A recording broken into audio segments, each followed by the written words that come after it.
Conservative new media viewers, JLin fans around the world, Charlotte Hornets fans around the world. What's up? It's me, PFE, Paul F. Villario, the NBA expert. We're here to discuss Charlotte's 104-84 victory tonight over the Detroit Pistons in Charlotte, North Carolina.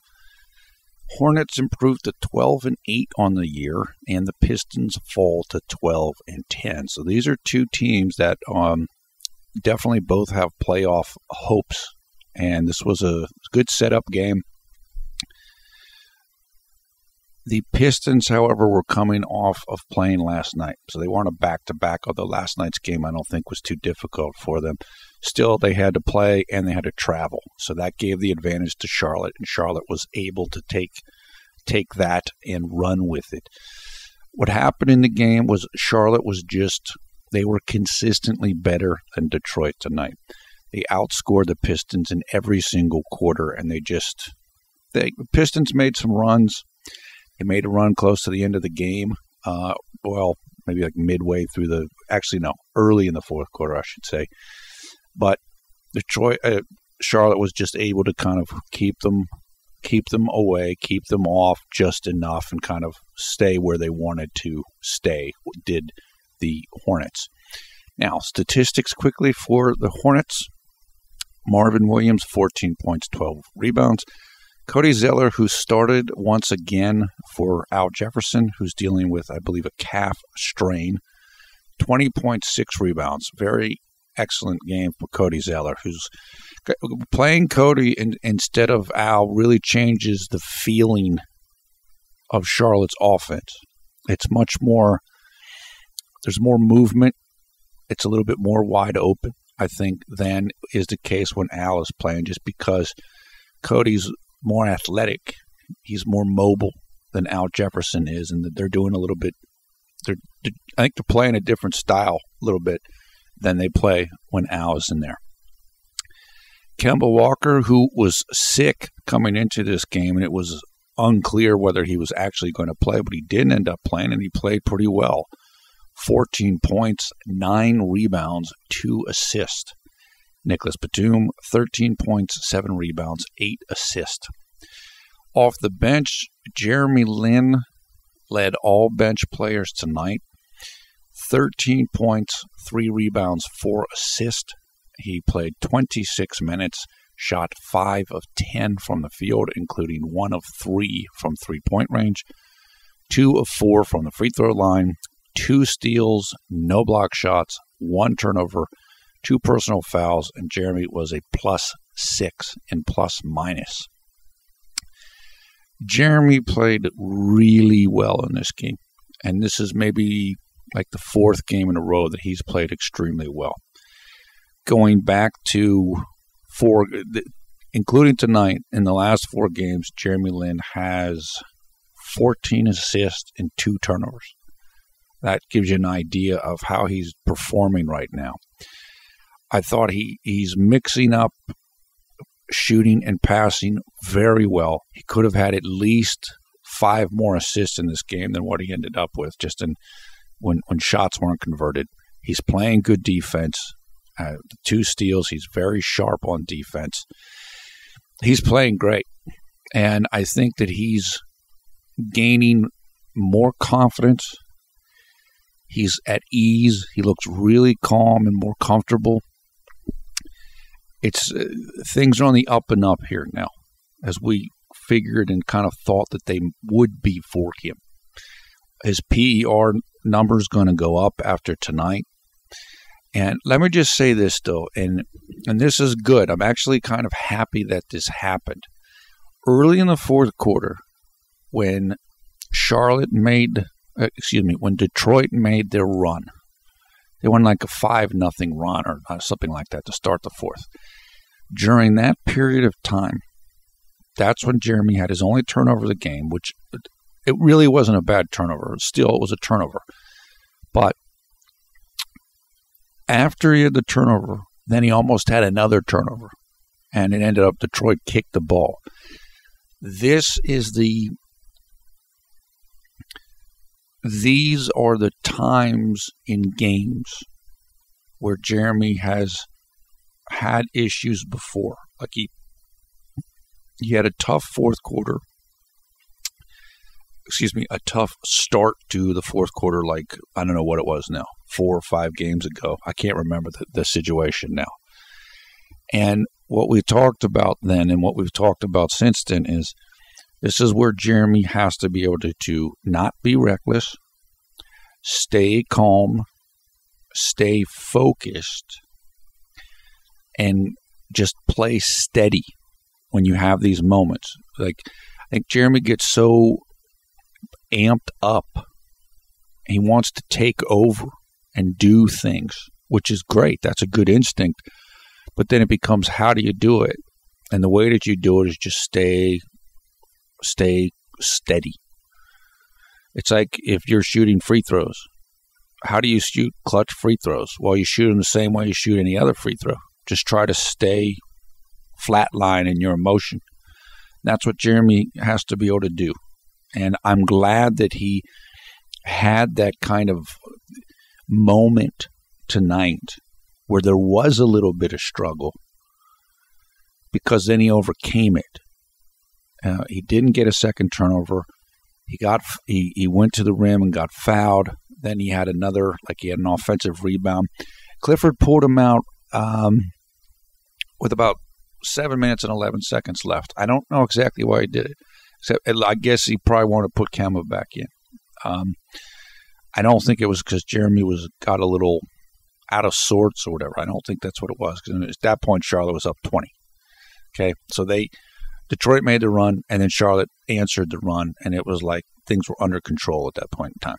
Okay, and as we mentioned before, Jeremy played. Actually, Frank Kaminsky played more minutes off the bench than Jeremy did, but some of those were in garbage time, like at the very end of the game. So Jeremy played a good number of minutes tonight. I think he actually played one more minute than Kemba did. So that stretch of time in the fourth quarter, that first 4 minutes of the fourth quarter, that's exactly what Jeremy has to work at. And what he is working at. And now he's getting opportunity to do it and have success with it. And this is where I think that all of the drama that Jeremy's gone through in the last couple years can be an issue for him. He just gets so, you're anxious because you have teammates yelling at you, and Kobe doesn't like you, and he's yelling in practice, and it's easy. You just get over pumped up, and this is where you have to stay calm. And Jeremy just has that tendency in his game where he does want to sometimes do a little bit too much or do it a little too quickly. And so the more that he can go through this and maybe have a little bit of struggle and then get beyond it, and then go and look at the film with coaches that you respect, like Clifford, like Steven Silas, then you can eliminate it. And the way you do it is like you have the same mindset. You have the same mindset in the first quarter that you have in the fourth quarter, or vice versa. Keep the same mindset that in the fourth that you would have just at the start of the game. But you just got to work through it. You just have to experience it and deal with that stress of okay, a team's making a comeback and I'm in the point guard. I've got to make things happen, but I don't want to try to do too much. You have to just do it, and then you learn how to do it, and then you know how to do it. And it's not as much of an issue anymore. So that was the one moment tonight that I think there was a little bit of strain for JLin. But I don't think it was a bad thing. I think it's a good thing. And he was able to navigate that stretch pretty well, and better than he did whatever it was a week or so ago, when I think he had multiple turnovers in the first couple of minutes of the fourth quarter, and then I think Steve Clifford pulled him out because of that. And he almost did that tonight, but he didn't do it. And that's what I'm saying is, if you keep being put in a situation, you'll get it right eventually. You'll figure it out. And so this is how you do it. This is how it works. So I'm glad that he had this came up tonight. And it was a little bit difficult there. But hopefully he's better now than he was a week ago. Hopefully in a week from now, he'll be even better. And that's it. So, and doing that, being able to negotiate those situations well is what's going to get Jeremy more playing time down the stretch and in important games and in important moments, because then the coaches will trust him more and he'll be even sharper than what he is right now. And it's really going to help him a lot because, as we know, I mean, that's one of the knocks on Jeremy, turnovers and so forth. So just keep getting better at it. I mentioned the assisted turnovers in the last 4 games. His turnovers per 36 minutes right now, that statistic for this season, I think coming into tonight's game was like 2.7 turnovers for 36 minutes, which is very good.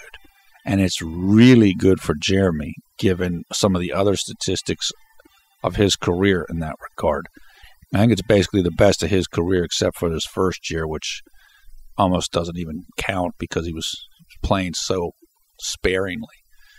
So Charlotte and Clifford are really key on and high on not turning the ball over. And I think that's starting to trickle down for Jeremy. I think he's really starting to focus on that more, and that's going to help him both in his statistics and, as I just mentioned, his approach to the game and his approach in these late game situations where you must be even more careful than you would be throughout the rest of the game. And good, great. I'm thrilled about that. Otherwise, Jeremy played terrific in this game, and he wasn't bad in that stretch. He just, it was a little moment of angst there. He's, I want to say that he's focusing on distributing the ball, and he definitely is, but he still took 10 shots. So he's looking for his shot when it's there. He's not forcing.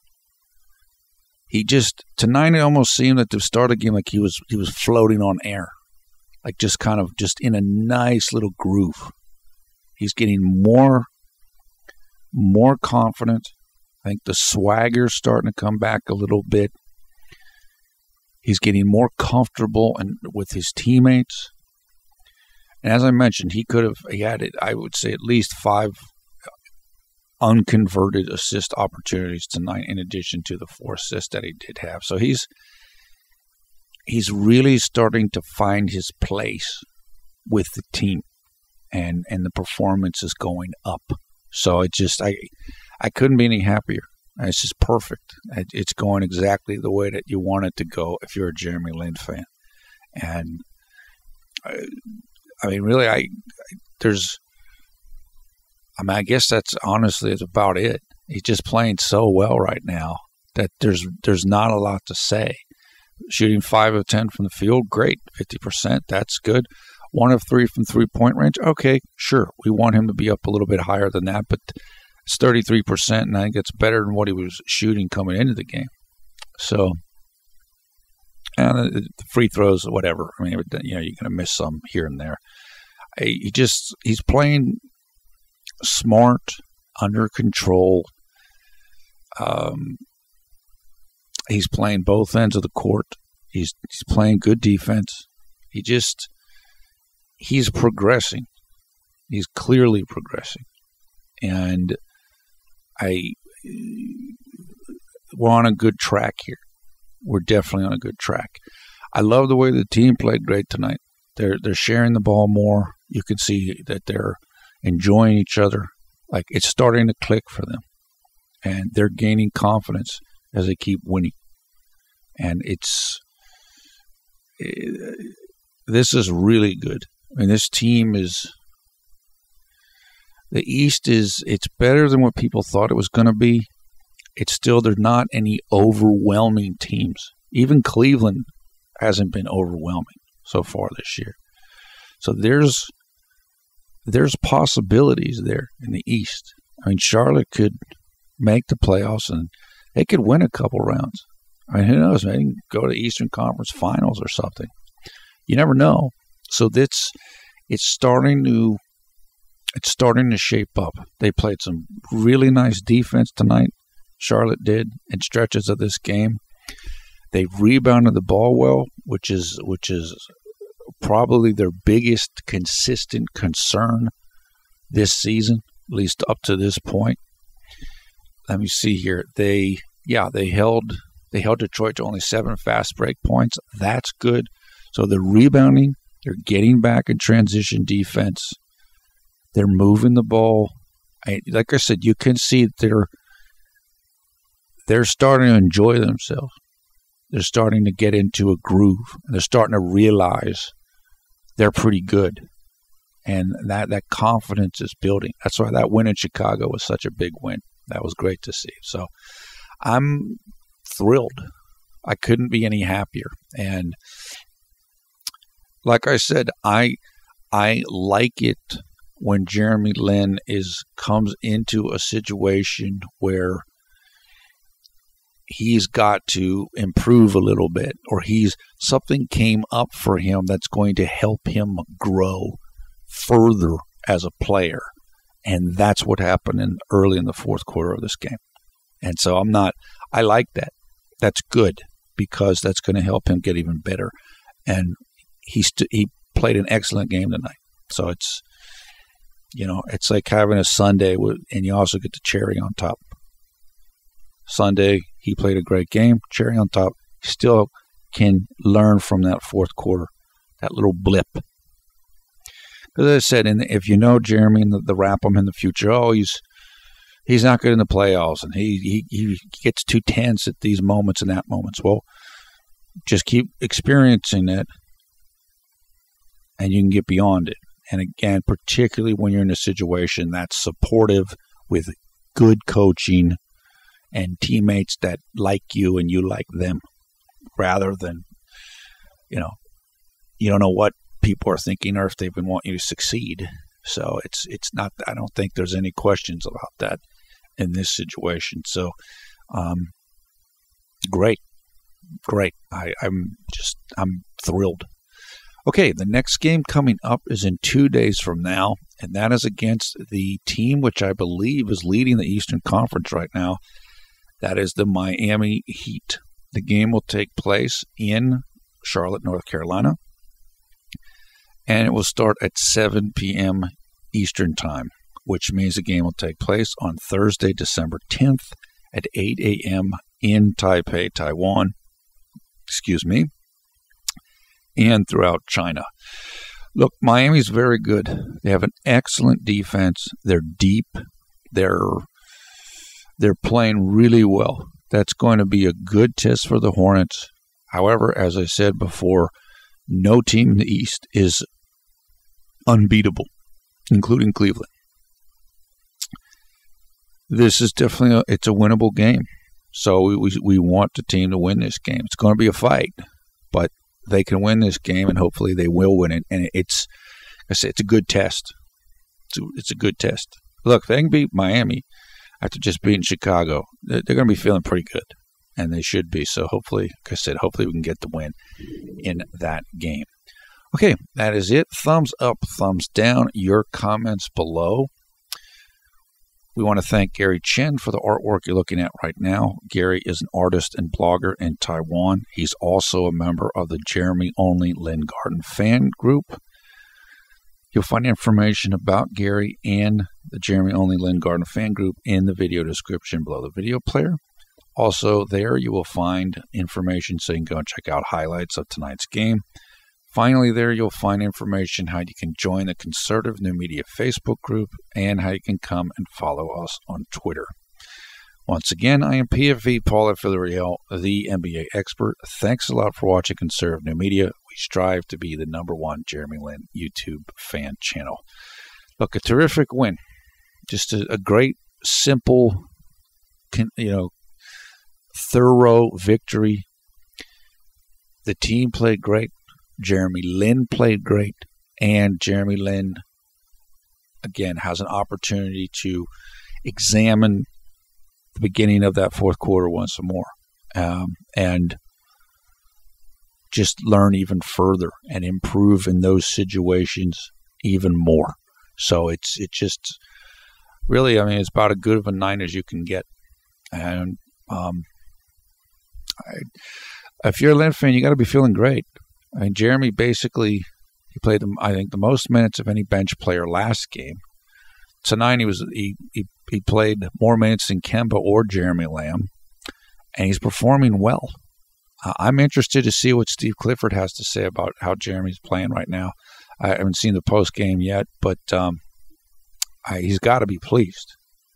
He's got to be pleased, and I'm sure Jeremy himself is feeling good, and he should be feeling good, because it's starting to come together for him. It's starting to come together for him. So very, very good to see. Okay, have a great night or great day wherever you are around the world when you watch this video. Take care. We'll talk to you in just a couple of days as the Hornets take on the Miami Heat.